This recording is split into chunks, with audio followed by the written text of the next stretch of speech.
अल्हम्दुलिल्लाहि रब्बिल आलमीन वस्सलातु वस्सलामु अला सय्यिदिल अंबियाइ वल मुरसलीन व अला आलिहि व सहबिहि अजमाइन। क़ाल अल्लाहु तबारक व तआला फ़िल क़ुरआनिल मजीद वल फ़ुरक़ानिल हमीद। इन्नल्लज़ीना जाऊ बिल इफ़्कि उस्बतुम मिनकुम ला तहसबूहु शर्रन लकुम बल हुवा खैरुल लकुम लिकुल्लि इम्रिइम मिनहुम मक्तसब मिनल इस्म वल्लज़ी तवल्ला किब्रहु मिनहुम लहु अज़ाबुन अज़ीम। सदक़ल्लाहुल अज़ीम व सदक़ रसूलुहुन नबियुल करीम व नहनु अला ज़ालिका मिनश शाहिदीन वश्शाकिरीन वल्हम्दुलिल्लाहि रब्बिल आलमीन।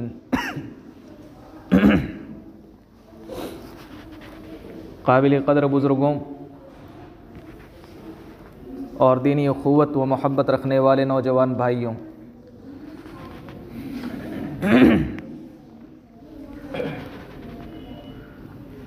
हज़रत आयशा सिद्दीक़ा रज़ी अल्लाह ताला अन्हा, जो हज़रत अबू बकर सिद्दीक़ रज़ी अल्लाह ताला अन्हु की बेटी और हुज़ूर अकरम सल्लल्लाहु अलैहि वसल्लम की ज़ौजा मुताहरा है। आपकी सीरत यूँ तो हुज़ूर अकरम सल्लल्लाहु अलैहि वसल्लम की हर बीवी पाकीज़ा तय्यबा ताहिरा मुताहिरा है, हर एक की सीरत औरतों के लिए काबिल तक़लीद है, लेकिन हज़रत आयशा सिद्दीक़ा रज़ी अल्लाह ताला अन्हा इनकी पाकीज़गी को, इनकी तहारत को, पारसाई को अल्लाह ताला ने कुरान करीम में बयान फरमाया।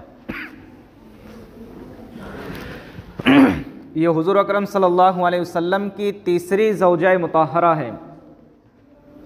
आप अलैहिस्सलाम की तीसरी बीवी है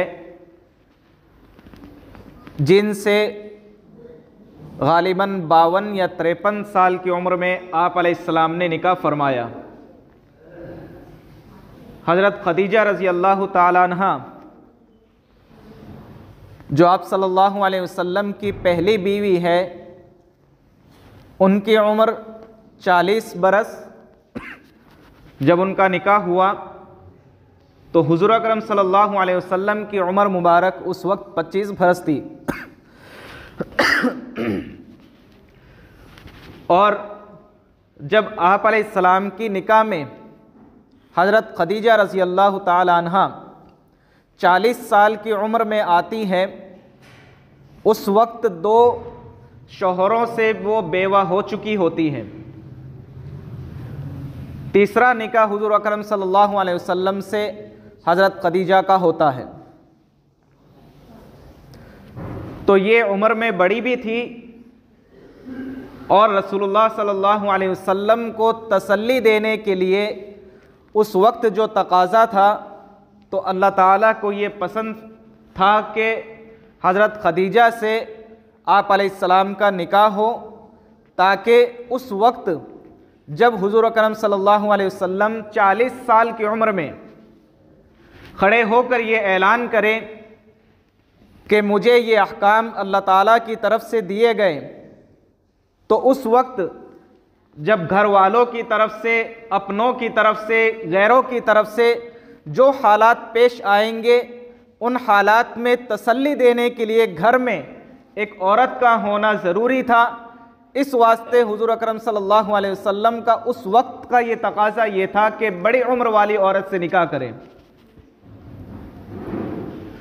हज़रत आयशा रज़ी अल्लाह ताला अन्हा से जब हुज़ूर पाक सल्लल्लाहु अलैहि वसल्लम का निकाह हुआ तो हज़रत आयशा की उम्र 6 बरस थी और रुखसती का वक्त जब हुआ तो हज़रत आयशा सिद्दीक़ा रज़ी अल्लाह ताला अन्हा की उम्र मुबारक 9 या 10 बरस थी। हज़रत खदीजा का निकाह हुआ तो उम्र बड़ी है, हज़रत आयशा का निकाह हुआ उम्र छोटी है। उस वक्त तकाज़ा ये था दीन का कि वो ऐसी खातून बने, ऐसी बीवी बने, ऐसी ज़ौजा मुताहरा बने जो हुजूर जो ऐलान करे नबुव्वत का, अल्लाह के अहकाम का, उस वक्त जो तकालीफ आए आप अलैहिस्सलाम पर, जो सुनने को मिले, जो परेशानियां आए, उनके ऊपर वो तसल्ली दे सके उन कलिमात के ज़रिए जो अल्लाह ताला ने हज़रत खदीजा को सिखाए। ये तकाज़ा था। फिर तकाज़ा हुआ कि दीन को महफूज किया जाए, एक औरत ऐसी हो, पाक दामन हो, पाक बाज हो, ऐसी औरत हो जो ज़हीन हो, जिसका जहन अच्छा हो, वो दीन के अहकामात को अपने हाफ़ज़े में बिठा सके। तो हज़रत आयशा रज़ी अल्लाह ताला अन्हा का इंतखाब किया अल्लाह रब्बुल इज़्ज़त ने। हुजूर की उम्र 53 साल, हज़रत आयशा सिद्दीक़ा रज़ी अल्लाह ताला अन्हा की उम्र रुखसती के वक्त 9 या 10 साल। अरब का आम दस्तूर ये था कि जिस माहौल में बच्चियां पलती थी, बढ़ती थी, तो 9-10 साल में ऐसी लगती थी कि जैसे वो 16-17 साल की उम्र की हो।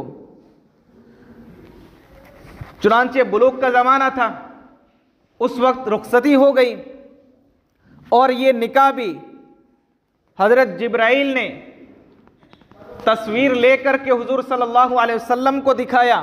हज़रत आयशा सिद्दीक़ा रज़ी अल्लाह ताला अन्हा की जो अल्लाह ने भेजी हज़रत जिब्राइल को देकर, हज़रत जिब्राइल ने ये देखा और पसंद फरमाया, कबूल फरमाया, ये अल्लाह ताला की तरफ से हुआ।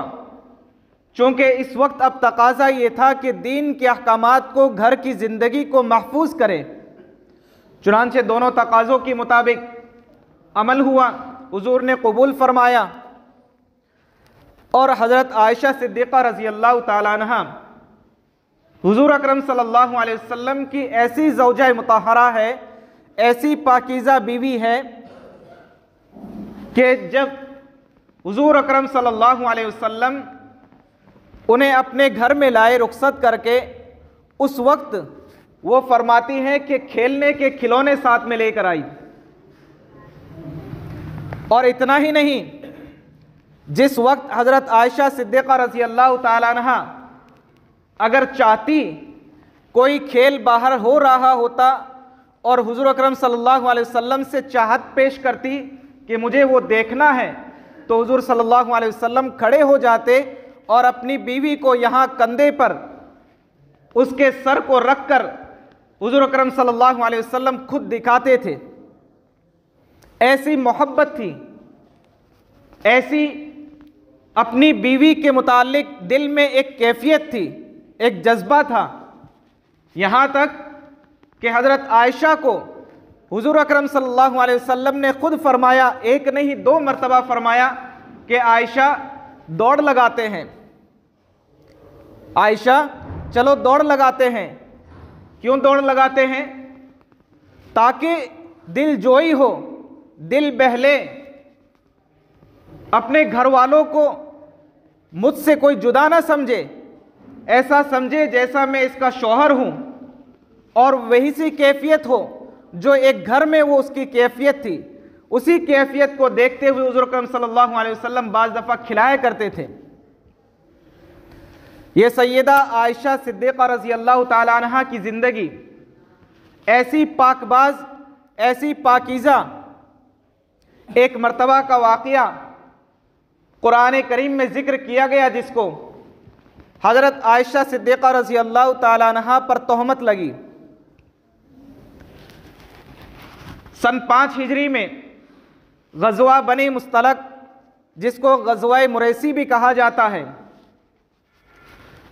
हज़रत आयशा सिद्दीक़ा रज़ी अल्लाह ताला अन्हा हुज़ूर अकरम सल्लल्लाहु अलैहि वसल्लम की चूँकि निकाह में थी, और हुज़ूर जब सफ़र पर जाते तो आम तौर पर हुज़ूर अकरम सल्लल्लाहु अलैहि वसल्लम का मामूल मुबारक ये होता कि अगर कुर्रा डाला जाए और कुर्रा में जिसका नाम आ जाए उस बीवी को हमरा ले जाया जाए। चूंकि ये इंसाफ का तकाजा था, अदल का तकाजा था, हुजूर अपने बीवियों के दरमियान में तकाजा करते अदल का, इंसाफ का, बराबरी का। अब नाम आया हज़रत आयशा सिद्दीक़ा रज़ी अल्लाह ताला अन्हा का। हज़रत आयशा चली, जब वापसी के वक्त मदीना के और मक्का के करीब ऐसी जगह जहां वादी ने पड़ाव डाला, जिस वादी के अंदर सहाबा इकराम ने पड़ाव डाला, वहां हज़रत आयशा सिद्दीक़ा रज़ी अल्लाह ताला अन्हा गई क़ज़ाए हाजत के लिए। हज़रत आयशा सिद्दीक़ा रज़ी अल्लाह ताला अन्हा, उनकी एक बहन थी अस्मा, जो अबू बकर सिद्दीक़ रज़ी अल्लाह ताला अन्हु की दूसरी बेटी थी। हज़रत आयशा भी अबू बकर सिद्दीक़ की बेटी, अस्मा भी अबू बकर सिद्दीक़ की बेटी। हज़रत आयशा ने अस्मा से, अपनी बहन से एक हार लिया था, हार पहनने के लिए। क़ज़ाए हाजत के लिए गई, हार गिर गया, वापस आई, इतने में देखा कि गले में हार नहीं है। दोबारा लौट गई कि ताकि वो अस्मा का हार तलाश करके ले आऊं। वो हार तलाश करने के लिए गई, काफिला रवाना हो गया। कजावे में जिन लोगों की जिम्मेदारी थी कि उस कजावे को उठा करके ऊँट पे रख दे और फिर ले जाए, तो हज़रत आयशा का बदन हल्का फुल्का था, पतली दुबली थी। उठाया उन्होंने, साहबा ने सोचा शायद इसके अंदर हज़रत आयशा सिद्दीक़ा रज़ी अल्लाह ताला अन्हा होगी। उन्होंने कजावे को ऊँट पे रखा और चल दिए। हज़रत आयशा सिद्दीक़ा रज़ी अल्लाह ताला अन्हा जब हार लेकर वापस पहुँचती है तो देखती है काफ़िला रवाना हो चुका। हुज़ूर अकरम सल्लल्लाहु अलैहि वसल्लम की आदत मुबारक ये थी कि काफ़िले के पीछे एक शख्स को छोड़ा करते कि अगर काफ़िले की कोई चीज़ बाकी रह जाए तो वो सहाबी जो पीछे आ रहे हैं वो उस गिरी पड़ी चीज़ को, बाकी रही हुई चीज़ को ले आए, काफ़िले तक वापस पहुंचा दे। इस जिम्मेदारी के लिए हज़रत सफ़वान बिन मुअत्तल रज़ी अल्लाह ताला अन्हु सुपुर्द किए गए थे हुज़ूर सल्लल्लाहु अलैहि वसल्लम की तरफ से। चुनांचे हज़रत आयशा को पता था कि पीछे कोई ना कोई सहाबी आएंगे और जब आएंगे तो मुझे यहाँ पा करके वो मुझे देख करके अपने साथ ले जाएंगे और जा करके काफ़िले के साथ मुझे मिला देंगे। ये ख्याल था। हज़रत आयशा सिद्दीक़ा रज़ी अल्लाह ताला अन्हा उस जगह पर आकर बैठ गई, चूँकि उन्हें पता था कि कोई ना कोई सहाबी आएंगे, गिरी पड़ी चीज़ को उठाने वाले जिनकी जिम्मेदारी है वो आएंगे, मुझे देखेंगे, ले जाएंगे। हज़रत सफ़वान आए। हज़रत सफ़वान रज़ी अल्लाह ताला अन्हु ने आते ही फ़ौरन इन्ना लिल्लाहि व इन्ना इलैहि राजिऊन पढ़ा। इन्ना लिल्लाह पढ़ा। इतने में हज़रत आयशा सिद्दीक़ा रज़ी अल्लाह ताला अन्हा ने उन्हें देख लिया, हज़रत सफ़वान ने उन्हें देख लिया, और दोनों एक दूसरों को पर्दे के अहकाम से पहले देखे हुए थे। उन्हें पता था ये हज़रत आयशा, आयशा को पता था कि ये हज़रत सफ़वान है। चुनांचे इतना ही कहा इन्ना लिल्लाहि व इन्ना इलैहि राजिऊन, ये पढ़ा। इतने में ऊँट से नीचे उतर गए हज़रत सफ़वान और आयशा सिद्दीक़ा रज़ी अल्लाह ताला अन्हा ऊँट के ऊपर सवार हो गई। हज़रत सफ़वान बिन मुअत्तल उसकी नोक पकड़ करके, जो रस्सी की नोक थी उसे पकड़ करके दोपहर से पहले, ये सुबह का वाक़या था, और दोपहर से पहले जा करके काफ़िले से मिला दिया। हज़रत आयशा सिद्दीक़ा रज़ी अल्लाह ताला अन्हा को मिलाया। अब इस काफ़िले के अंदर कुछ मुनाफिकीन थे जो हुज़ूर अकरम सल्लल्लाहु अलैहि वसल्लम के साथ में थे। काफ़िले के अंदर मुनाफिक थे। अब्दुल्ला बिन उबई जिनका नाम था, सरदार था मुनाफिकीन का।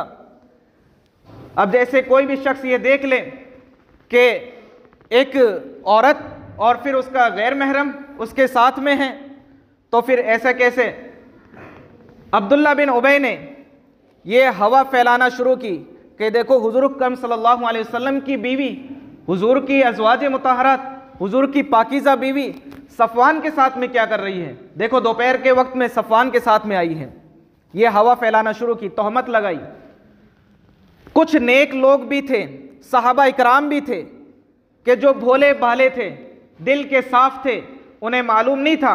वो अब्दुल्ला बिन उबई के कहने में आ गए, उनके कहने में आ गए, जिनमें एक हज़रत हस्सान बिन साबित थे। हज़रत हस्सान बिन साबित रज़ी अल्लाह ताला अन्हु वो सहाबी हैं जिन्होंने हुज़ूर अकरम सल्लल्लाहु अलैहि वसल्लम की शान में कई अशार पढ़े हैं। एक हज़रत हस्सान बिन साबित रज़ी अल्लाह ताला अन्हु, एक सहाबी और थे, और एक सहाबिया थी। ये तीन, दो सहाबी और एक सहाबिया, ये तीन भी अब्दुल्ला बिन उबे के कहने में आ गए और उन्होंने भी ये बात कह दी जो कहनी नहीं चाहिए थी। हज़रत आयशा सिद्दीक़ा रज़ी अल्लाह ताला अन्हा, वो काफ़िला मुकम्मल हुआ, मदीने में पहुंचा। हज़रत आयशा अपने घर पहुंची, बीमार हो गई। हज़रत आयशा को अभी तक खबर नहीं है कि मेरे बारे में ऐसी झूठे खबरें बाज़ार में चल रही हैं, लोगों में, मदीने में, पूरे मदीने में ये अफवाह फैल रही है।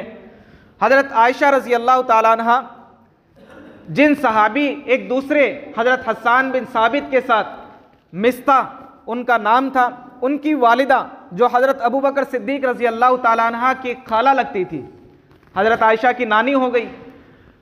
वो क़ज़ाए हाजत के लिए हज़रत आयशा सिद्दीक़ा रज़ी अल्लाह ताला अन्हा को साथ ले गई। क़ज़ाए हाजत में जब दोनों उम्मे मिस्ता और हज़रत आयशा दोनों चलने लगे तो उम्मे मिस्ता को चोट लगी और चोट लगते ही उसने कहा कि मिस्ता हलाक हो जाए।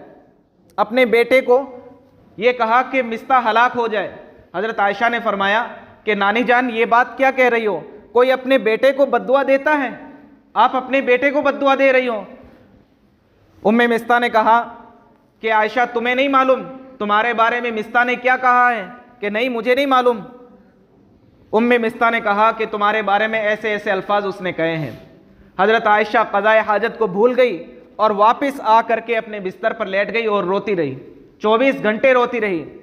हुज़ूर अकरम सल्लल्लाहु अलैहि वसल्लम इस दौरान हज़रत आयशा रज़ी अल्लाह ताला अन्हा पर, उम्महातुल मोमिनीन, पूरी उम्मत की माँ है, जब तोहमत लगी हुज़ूर खुद परेशान हो गए कि मेरी बीवी पर ये क्या तोहमत लगी है।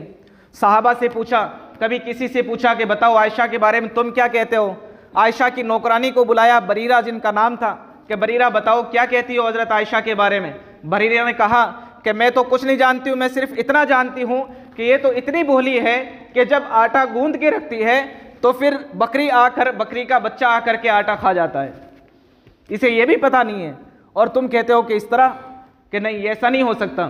हज़रत उमर फ़ारूक रज़ी अल्लाह ताला अन्हु से पूछा, उमर फ़ारूक कि तुम क्या कहते हो हज़रत आयशा के बारे में। हज़रत उमर फ़ारूक रज़ी अल्लाह ताला अन्हु ने फरमाया कि अल्लाह के रसूल, मैं आयशा के बारे में बाद में बात करूँगा, पहले आप मेरे सवाल का जवाब दें।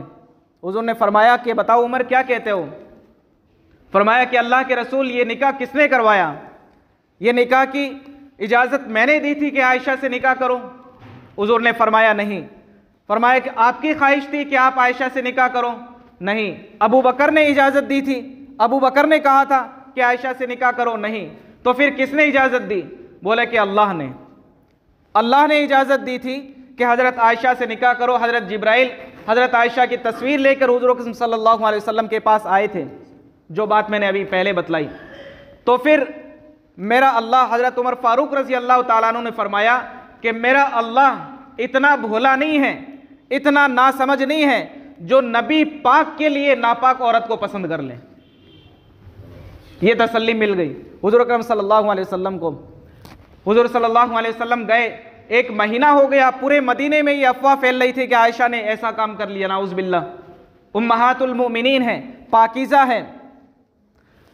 हुज़ूर अकरम सल्लल्लाहु अलैहि वसल्लम गए हज़रत आयशा रज़ी अल्लाह ताला अन्हा के घर पे। हज़रत आयशा, बताओ अगर तुमने ये काम कर लिया है तो माफ़ी मांग लो, अल्लाह माफ़ कर देगा, मैं भी माफ़ कर दूंगा। फिर कहा कि अगर तुमने ये बात नहीं हुई है तुम्हारे साथ तब भी बता दो ताकि तुम्हारे हक़ में कुरान उतर जाएगा। हज़रत आयशा फरमाती है, मेरे मुँह से ये जुमला नहीं निकल रहा था कि मैं क्या बात कहूँ क्या ना कहूँ।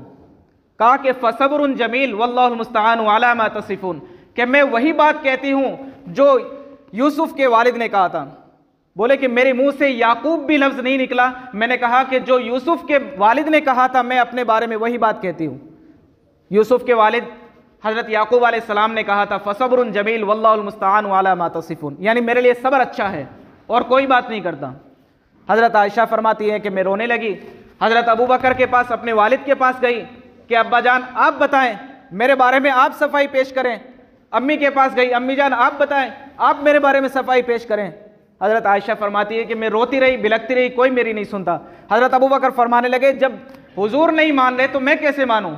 तुम्हारी माँ कैसे मान सकती है जब हुजूर नहीं मान रहे? तो थोड़ी देर हुई, हुजूर अकरम सल्लल्लाहु अलैहि वसल्लम पर वही की कैफियत तारी हो गई। इतने में वही आई और वही आकर के हुज़ूर अकरम सल्लल्लाहु अलैहि वसल्लम को खुशखबरी मिली कि आयशा खुश हो जाओ, अल्लाह ताला ने तुम्हारी गवाही दे दी है, तुम पाक हो। ये अल्लाह रब्बुल इज़्ज़त ने हज़रत आयशा की पाकी बयान की, जिसका कुरान करीम में जिक्र है।